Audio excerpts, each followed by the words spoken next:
जो लड़का किसी समाज से नफरत करता हो वो ना अच्छा पति बन सकता है, ना प्रेमी बन सकता है, ना भाई बन सकता है। देख लेना, ऐसे किसी लड़की से, आईटी सेल वाले से शादी मत कर लेना भाई, बता रहा हूं ध्यान से।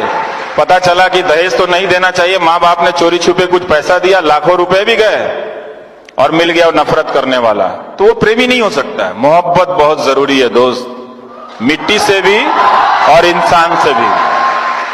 ऐसा नहीं हो सकता कि इंसान से मोहब्बत ना करो और कहो कि हम मिट्टी से मोहब्बत करते हैं। हम मिट्टी से मोहब्बत इसलिए करते हैं कि उस मिट्टी में बसने वाले इंसानों से भी मोहब्बत करते हैं।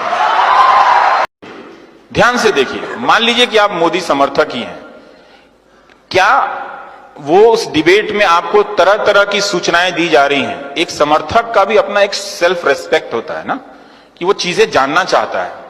तो क्या वो मीडिया आपको ढंग से बता रहा है, आपका सेल्फ रेस्पेक्ट बढ़ा रहा है? वो दरअसल आपको इंसल्ट करता है रोज कि आप उनके वोटर हैं, आपको गलत बातें बताकर, झूठ बातें बताकर लाल रंग का टांग देगा। चिन्मयानंद स्वामी के खिलाफ कुछ होगा, सब साइलेंस में चले जाएंगे। आजम खान के यहां बकरी पे भी केस होगा, घंटों घंटों बहस होने लगेगी। तो वो आपको हमेशा एक अपने पड़ोस के मुसलमान को वो हमेशा दुश्मन के रूप में देखना सिखा रहा है। मैं साफ साफ कहता हूं, और इसको आप नोट कर लीजिए। और ये बात मैं लड़कियों से कहना चाहता हूं कि भाई देख लेना, जो लड़का किसी समाज से नफरत करता हो वो ना अच्छा पति बन सकता है, ना प्रेमी बन सकता है, ना भाई बन सकता है। देख लेना, ऐसे किसी लड़की से, आईटी सेल वाले से शादी मत कर लेना भाई, बता रहा हूं ध्यान से। पता चला कि दहेज तो नहीं देना चाहिए, मां बाप ने चोरी छुपे कुछ पैसा दिया, लाखों रुपए भी गए और मिल गया वो नफरत करने वाला, तो वो प्रेमी नहीं हो सकता है। मोहब्बत बहुत जरूरी है दोस्त, मिट्टी से भी और इंसान से भी। ऐसा नहीं हो सकता कि इंसान से मोहब्बत ना करो और कहो कि हम मिट्टी से मोहब्बत करते हैं। हम मिट्टी से मोहब्बत इसलिए करते हैं कि उस मिट्टी में बसने वाले इंसानों से भी मोहब्बत करते हैं। ये बात ध्यान रखिएगा। आज इंदौर में बीजेपी के आईटी सेल के प्रभारी हैं विक्की मित्तल, फेसबुक पे उन्होंने क्या लिखा कि गोडसे जी की पिस्तौल की नीलामी करवा दीजिए, पता चल जाएगा देशभक्त थे कि आतंकवादी थे। हम यहां पर आ गए, गांधी को मारने वाले के लिए ताली बजा के आप हिंदुस्तान नहीं बना सकते, नहीं बना सकते हो आप।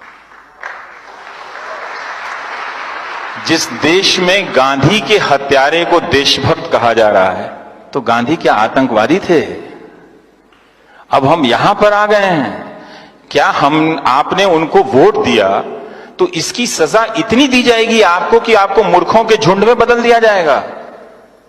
कि एक वोट देने के बदले, आप कितना प्यार करते हैं प्रधानमंत्री को, लेकिन उसके बदले में आपको उस झुंड में बदला जा रहा है कि आप गांधी के हत्यारे को गोडसे जी कहें।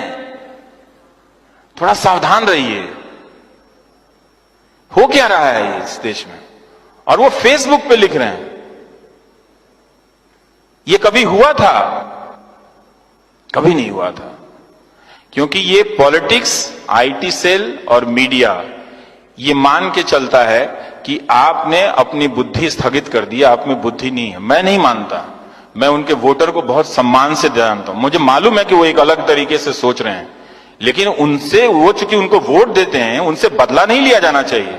उनको सजा किस बात की दी जा रही है कि उनसे ये कहा जा रहा है, अब चूंकि तुम उनको वोट देते हो, तुम अब मुसलमानों से नफरत करने लगे हो, तो चलो अब गोडसे को भी गोडसे जी बोलो।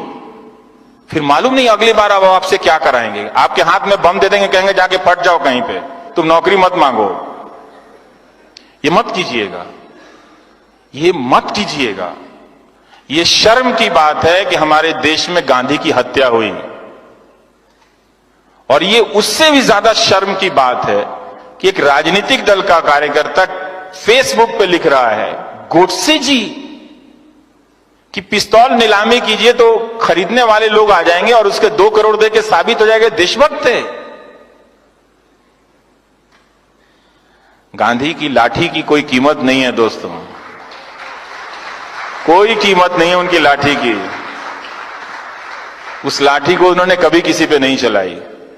तो ये मत होने देना। हालांकि अब देर हो चुकी है, अब तुम्हारे पास करने के लिए कुछ है नहीं, फिर भी बता रहा हूं कि आपको एक रोबोट में बदल दिया गया है, गलत गलत सूचनाओं से भर के। अब आपसे सिर्फ दो ही काम लिए जाएंगे। समुदाय के नाम पे, धर्म के नाम पे आपको एक झुंड में बदला जाएगा कि आप जाओ उसको मार आओ, पहलू खान को, या फिर आप सुबोध कुमार सिंह को मार के आओ। उसे भी इंसाफ नहीं मिला, सुबोध कुमार सिंह को भी इंसाफ नहीं मिला, पहलू खान को भी इंसाफ नहीं मिला। ये आप समझ रहे हो कि क्या हो रहा है? समझ रहे हैं इस बात को? अच्छे से समझिएगा, गुस्से में मत समझिएगा, कोई फायदा नहीं है दोस्तों। इसलिए आपका मीडिया जो है, मैं थोड़ा भटक के कह रहा हूं, कहना जरूरी है, फिर मौका नहीं मिलेगा आपसे। आपका मीडिया अब आपसे बदला ले रहा है। जब तक आप अपने आप को अलर्ट नहीं करेंगे, एक्टिव नहीं करेंगे, ये मैं क्यों कहता हूं कि आप इन अखबारों को पढ़ना बंद कर दीजिए, इन चैनलों को देखना बंद कर दीजिए और पैसा प्रधानमंत्री राहत कोष में दे दीजिए। ये मैं इसलिए इस उम्मीद में कहता हूं कि आप दबाव डालेंगे तभी मीडिया स्वतंत्र होगा, तभी मीडिया स्वतंत्र होगा। और एक बात जान लीजिएगा, मीडिया की स्वतंत्रता हमसे अपनी नौकरी के लिए नहीं कह रहे हैं, आपके लिए कह रहे हैं। जब मीडिया नहीं होगा, आप नहीं होंगे, क्योंकि आपकी आवाज नहीं होगी। आप 4 दिन के लिए अपने कमरे में बंद कर लो घर को, बोलो नहीं, आप ये करके दिखा दो।